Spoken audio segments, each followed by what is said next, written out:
महोदय, प्रस्तावित बजेटको योजना तथा कार्यक्रमहरू हाम्रो हातमा छ। संसदीय हेर्दा कतिपय योजनाहरू साँच्चीकै राम्रा छन्। ती भित्र परेका नाराहरू झन् आकर्षक र झन् राम्रा छन्।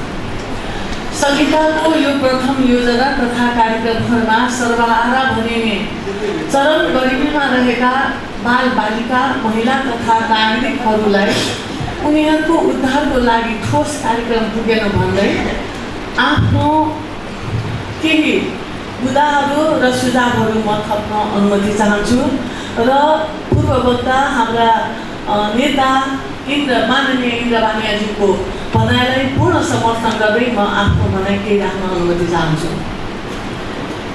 सभामुख महोदय, योजना तथा कार्यक्रमहरूको वितरण गर्दा सम्बन्धित मन्त्रीज्यूहरूले आफ्नो कार्यक्रमको औचित्यलाई बताइदिनु भएको भए हामीलाई यो बारेमा बुझ्न, म जस्तालाई बुझ्न अलिक सजिलो हुन्थ्यो जस्तो मलाई लागेको छ। हामीसँग प्रोजेक्ट प्रपोजल मागियो तर पाएनौँ। अरू साथीहरू जस्तै जिल्लामा गएर के पनि होला भन्ने मलाई पनि अन्योनमा छु, अलिक नराम्रो पनि लागेको छ। तर यति हुँदाहुँदै पनि पहिलेको जस्तो र यो बजेटमा भएको जस्तो कनिका र धुलो छराइ नहोस्, रिजल्ट ओरिएन्टेड ठोस कार्यक्रम होस् भन्ने म सभामुख महोदय मार्फत सरकारलाई शुभकामना दिन चाहन्छु। समाजवादको आधार शिक्षा, स्वास्थ्य, सार्वजनिक यातायात र सुरक्षामा सामुदायिक संलग्नता सहितको योजना र कार्यक्रम गरेको स्पष्ट देखिएन। यसमा पूर्ण विचार गरियोस् भनेर पनि म सुझाव दिन चाहन्छु। सभामुख महोदय, त्यस्तै विभेद र हिंसा र बलात्कारमा परेका बालबालिका, महिलाहरू र विपन्नभन्दा विपन्न गरिब नागरिकहरूको लागि स्पष्ट कार्यक्रम आउने आशा गरेको थिएँ, त्यो पनि देखेन। अलिकति निराश भइरहेको छ।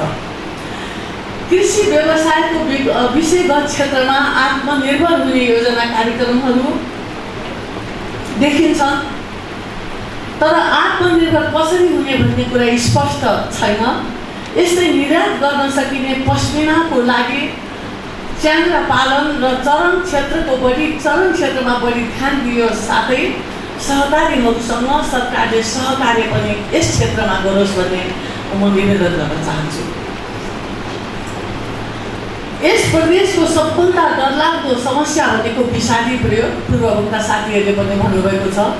मिलावट र कालाबजारी नियन्त्रण गर्ने उपयुक्त कार्यक्रमहरू देखिएन। यो हुनै पर्ने थियो। प्रदूषण जाँच्ने मेसिनको बजेट 2 चोटि आएको छ, यो के हो पनि मैले बुझेको छैन। जिल्लामा विषादी केन्द्रहरू स्थापनाको लागि वडा निगरानी हुने व्यवस्था पनि होस् भन्ने मेरो निवेदन छ। सभामुख महोदय, सिँचाइ कृषि उत्पादनको मेरुदण्ड मानिन्छ।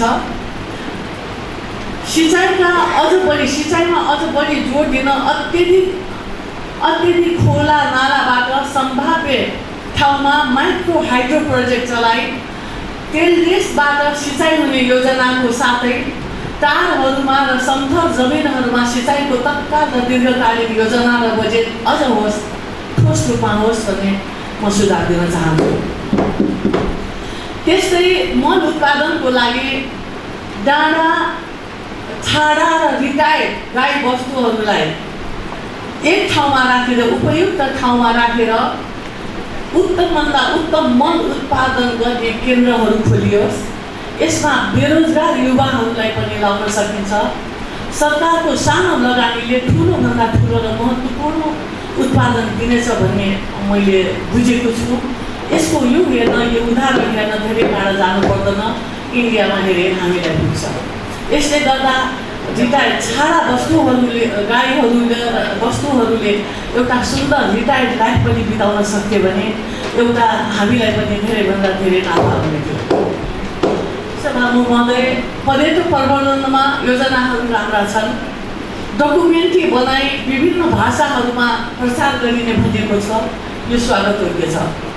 दामन हिल स्टेसन र त्रिभुवन राजमार्गबारे माउन्टेन इज यङ भन्ने एक जमानाको वर्ल्डको टप सेलर किताबको मलाई सम्झना आइरहेको छ।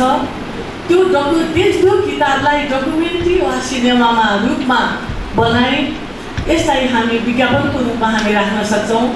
म यहाँलाई स्मरण गराउन चाहन्छु, माउन्टेन इज यङले हामीलाई धेरैभन्दा धेरै विगतका दिनहरूमा पर्यटक भित्राएको पनि म सुखद स्मरण गराउन चाहन्छु। अर्को कुरा, विश्वकै सबभन्दा महत्त्व बोकेको धेरै संस्था सङ्ख्यामा विश्व सम्पदामा पर्न गएको सफल उपत्यका र त्यहाँका विशेष गरी आदिवासीहरू हाम्रा गहना र मान र शान हुन्। दफा 15मा कीर्तिपुर नगरपालिकालाई सांस्कृतिक सहरको रूपमा विकास गरिने भनिए चाहिँ ललितपुरको बुगमती खोकना जस्ता हेरिटेज भिलेजलाई लिभिङ म्युजियमको रूपमा विकास गरिने ठोस योजना पनि सँगै आओस् भनेर यो थपियोस् भनेर म अनुरोध गर्न चाहन्छु।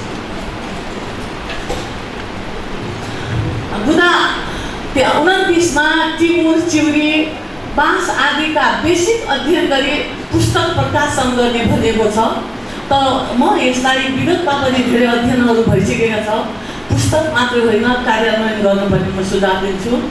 त्यस्तै कुरिलो, शतावरी, सुपको क्यानिङको साथै औषधि निर्माणको लागि उत्पादन बढाउन नाना डाँडाहरूमा कबुलेट र सामुदायिक वन निर्माण गरी सुकुम्बासी र गरिबहरूलाई रोजगारी दिलाउने पनि ठोस योजना आओस् भन्ने पनि म निवेदन गर्न चाहन्छु।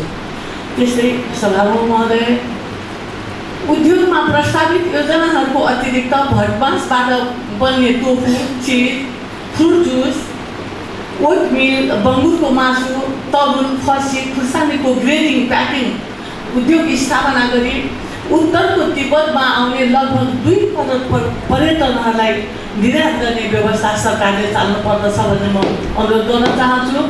त्यस्तै भविष्यमा उत्तरबाट आउने सरल र आउने रेलमा ती पर्यटकहरूलाई पनि हामीले भित्राउने प्रयास गर्नुपर्छ र त्यो सपना पनि हामीले देख्नुपर्छ भन्ने म अनुरोध गर्न चाहन्छु। सभामुख महोदय, जोगी मारा जस्तो हाई केमिकल ग्रेडको चुनढुङ्गाबाट बेसिक केमिकल आदिका उत्पादन गर्ने उद्योगको सम्भाव्यता अध्ययन गरिनु पर्दछ भन्ने मलाई लागेको छ। साथै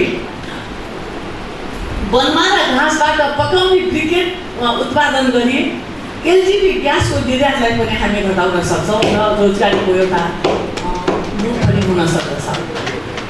यति भन्दै आफ्नो भनाइहरू यति राख्दै बिदा हुन्छ। जय नेपाल।